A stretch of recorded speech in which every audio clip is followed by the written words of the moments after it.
Brad, first of all, then, how are you and the rest of the players who tested positive feeling now? Are you on the mend? Yeah, I'm feeling better personally, which is good. Obviously, the first 7 or 8 days or so, I was a bit uneasy.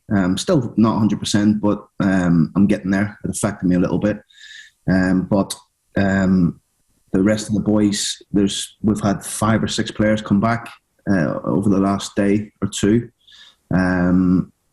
Well, obviously yesterday with 6 players come back. Obviously they've got to follow a protocol to a return to play protocol, which they have done yesterday and will do today. And hopefully, if they come through that, they'll be fine for the game against Blackpool. The last 2 matches have been postponed due to the COVID and injury situation at the club. What has this week been like for you?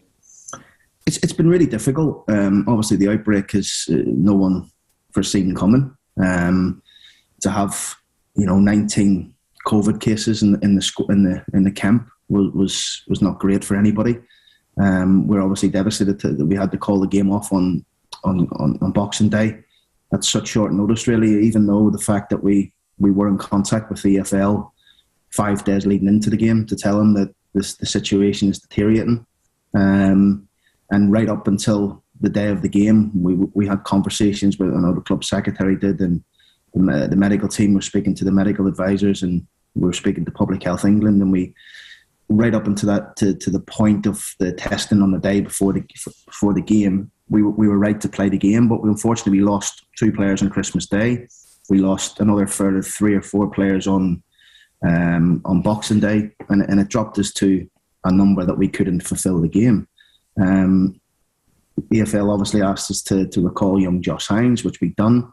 And I think the biggest disappointment for me really was obviously the boys contracting this virus, but also I actually phoned myself personally, young Rio Dyer, up.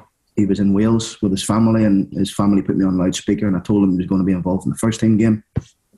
Travelled all the way down from Swansea on Boxing Day for the game to be called off because of the situation we were in, and that was heartbreaking for me, heartbreaking for him, but obviously disappointing for everybody that we couldn't fulfil the game.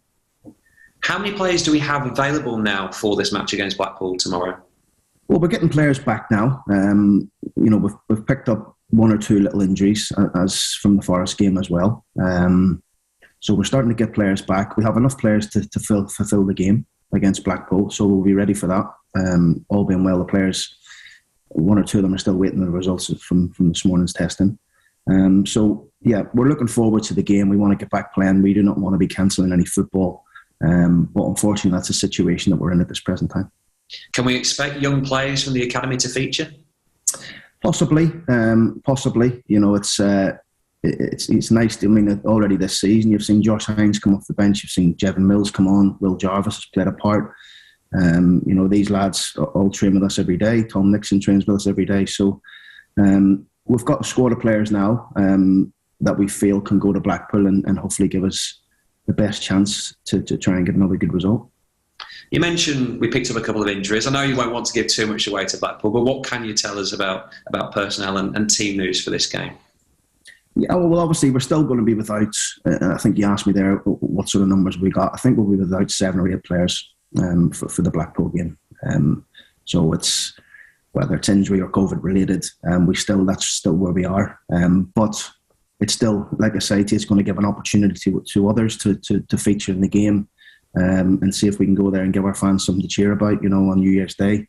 It's been frustrating time for us all, obviously not been able to fulfil the last 2 games. But hopefully we're getting back to some sort of normality now in and around the training ground. At the end of the day, it's very difficult to predict with this variant.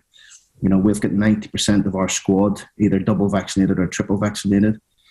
So I think we're well ahead of the curve on that in terms of any Football League club. I know that because the medical team tell me that. So it's just hard to predict what's going to happen over these days. But what is nice is that the EFL have stopped the testing on the day of the game, because it's not fair on any fan really who has travelled to the game or our fans who have travelled to the game for late postponements like that. No fault of our own, of course, obviously, and like I say, we did speak to the EFL. right up until that point, 5 days prior, to tell them where we were. But I'm really pleased they've stopped that testing on the day of the game. With this match against Blackpool, what has the preparation consisted of over the last few days?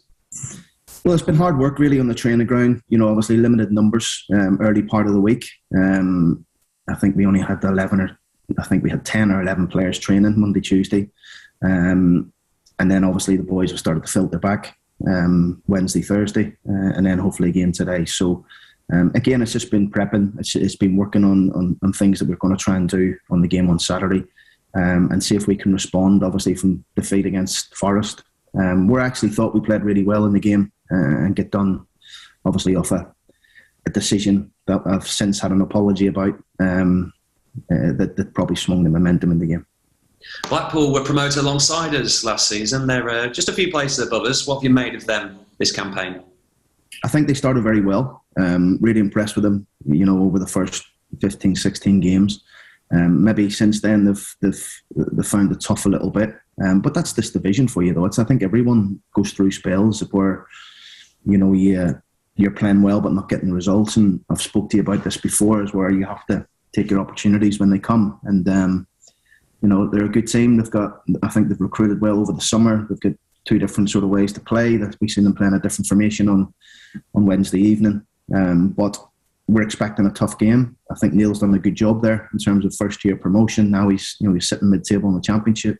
We know it's going to be a tough game. We are exactly halfway through the championship season. What is your verdict at this halfway stage? Lots to improve on. I think if we can continue with that upward curve that we're showing at this present time, then hopefully we've got a lot to look forward to in 2022. Last year was a good year for us as a football club. We'd like to make that again in 2022, but one game at a time. We want to try and focus on the next one, which is Blackpool, and see if we can keep moving forward. As you alluded to there, 2021 has been a very successful year with the promotion and now adjusting to life in the Championship. What are your main recollections of this calendar year? Listen, it was one of the best seasons I've had in football. To get promoted and to win the league was a phenomenal achievement for everybody connected to the football club. Albeit without fans, which was probably the biggest disappointment about it. And our fans didn't get to see it, but to win a league for the first time in 55 years at the football club, these players are going to be remembered for forever. And that was probably the biggest achievement that we all done last season.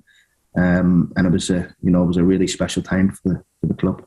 And finally, what are your hopes for the new year, and how great would it be to reward the travelling fans tomorrow with 3 points on the opening day of 2022?